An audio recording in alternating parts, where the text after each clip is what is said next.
Home loan తీసుకోవాలనుకునే వాళ్ళకి చాలా మందికి కన్‌ఫ్యూజన్ ఏంటంటే, ఏ బ్యాంక్‌లో ఎంత రేట్ ఆఫ్ ఇంట్రెస్ట్ ఉంటుంది?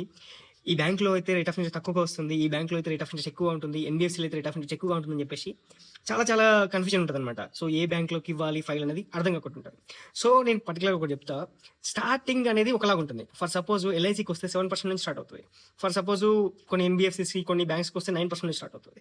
సో, ఇక్కడ మీకు 9%కి 7%కి స్టార్ట్ అవుతుంది అంటే అదే రేట్ ఆఫ్ ఇంట్రెస్ట్‌కి ఇస్తారని గ్యారంటీ లేదు. ఎందుకు అంటే మన ప్రొఫైల్ అనేది వాళ్ళ నార్మ్స్‌కి సెట్ అవ్వాలి. ఫర్ సపోజ్ మన బ్యాంకింగ్ సెట్ అవ్వాలి. ఏదైతే బ్యాంక్ టర్నోవర్స్ ఉంటుందో అది సెట్ అవ్వాలి. ఐటీఆర్ సెట్ అవ్వాలి. మన సిబిల్ స్కోర్ సెట్ అవ్వాలి. ఆబ్లిగేషన్స్ ఉండకూడదు. సో, ఇలాంటియన్నీ కూడా కొన్ని నార్మ్స్, రూల్స్ అండ్ రెగ్యులేషన్స్ అన్నిటికి సెట్ అయిన తర్వాతకే మనకు అలాంటి బ్యాంక్స్‌లో లోన్ వస్తదనమాట.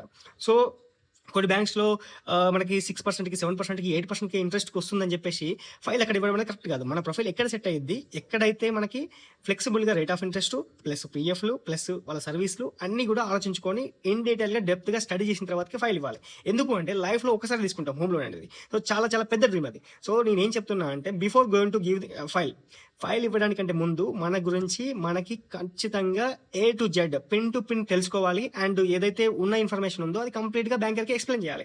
అప్పుడు మాత్రమే correct product, correct bank suggest చేస్తారు. సో, ఇది ఈరోజు video. Please like, share and subscribe. And ఇలాంటి వీడియోస్ కోసం మన ఛానల్‌ని వెంటనే ఫాలో అయిపోండి.